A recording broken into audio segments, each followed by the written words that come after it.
Sunday.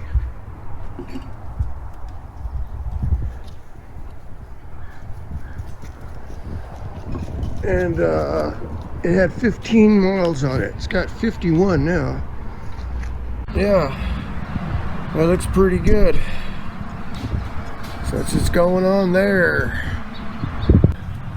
Alright, so here's the whole enchilada, except for the bracket that holds the spare tire in there.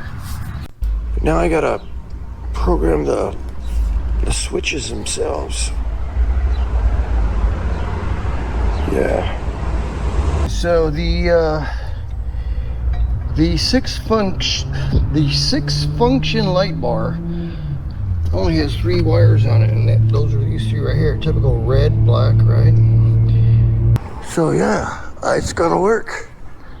That does it, you know.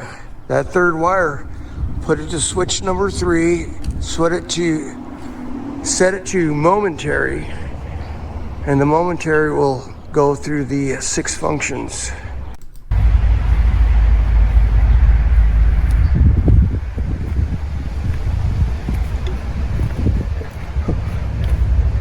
Still blows my mind. Why so many parts? Yeah, I think that's perfect. Just got to get that chrome tips on there and maybe adjust those a little down or whatever. I'm ready to order. I'm itching. Already looking at tires and wheels. I also got my bumper all fixed. Got my little light cover. See that? That's all that was missing on that. That's why those were so bright. Just got to paint the screw, and then I added a piece of steel right here on top. Got to repaint it just to wedge his arm in here so it doesn't flop around like that. It would lock in tight this way, but this way. So, well, guys, I've got it on the jack stands right now. Pretty much good there. If you see the brake line, that definitely needs to be longer.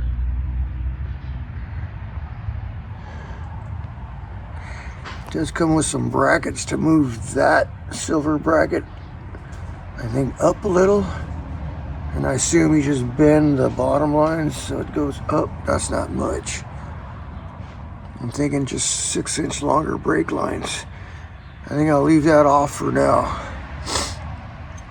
I don't plan on going anywhere right this moment. But yeah, there's 2 brake lines coming down. There's the vent tube off the differential. That might be okay. And then the cable back there, the ABS, that might work. Okay. Look at that axles and the exhaust there. See, a lot more room. I had some doubter out there saying, oh, that isn't going to work. It's going to hit the axle. Yeah, right. In the front, same thing. We need some brake lines. Yeah. So, some brake lines, and probably have to do what I did on the Colorado. I had to order a set from Chevrolet, and then take them down to the hose guy so he could copy them. You know, I got to have the right end, and the thread and all that's got to be just the right size. So you got different ends, say. So he's got to match them up. And then it came with these brackets. This bracket here tied into the old steering knuckle. Now, this one has bolts on the side. I guess you're supposed to use this bracket here, but that's not gonna work. And these look like they're specific. It says a left and right on it. Left. We'll see how that goes. Oh, and one more thing. I got the diff cut, or the bracket cut back in there. Where are we at? Back in there. Oh, there's a plug in the way now. But I think I might have to cut some more. While I was reattaching the dry shaft under there, I noticed I could still see it rubbing, but on the other side now. Needs an alignment. I'm not sure where to set these alignment cams at. Just set them in the middle. So those aren't torqued down yet because they're adjustable. I think I got everything else pretty good. Nice and clean. Alright guys, so don't mind the music in the background. It's just I don't feel like crawling out of here to go turn it down. But so this is one of the last things to do is put this bracket in to lower the dry shaft carrier bearing.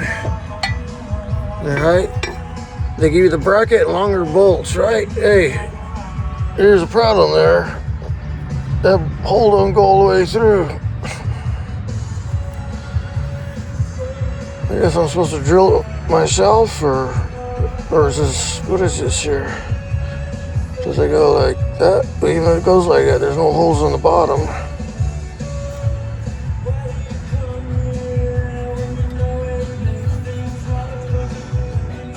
Yeah. What's up with that? The holes line up with the bracket, but they don't go all the way through. I guess I'm gonna have to do some drilling, but it's like a, what side do I drill it now? You know what I'm saying? I could drill it that way, right? Or I could drill it that way, right? Oh my goodness, it's always something. Actually, everything's fitted up pretty good except for those instructions I had with a template missing.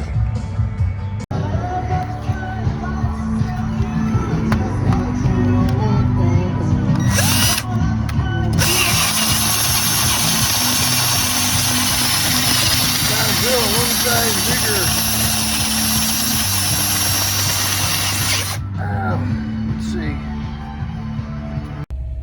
Hey guys, on my way back from the tire shop. So I had bought lugs online and Gorilla locks, right? And I thought they didn't fit very good. I mean, as far as the seat, where they seat, you know, there's a seat on those things. The seat looked awfully small.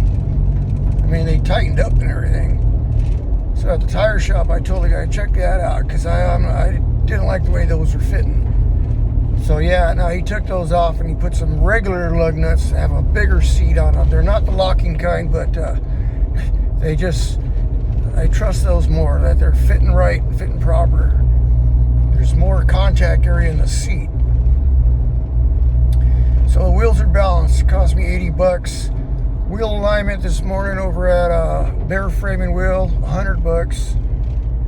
Lug nuts was another, what, 40 or something? I don't know. But I'm driving home right now. For an aggressive tire, these tires are pretty quiet. I don't hear nothing. I hear the motor. I hear my exhaust, right?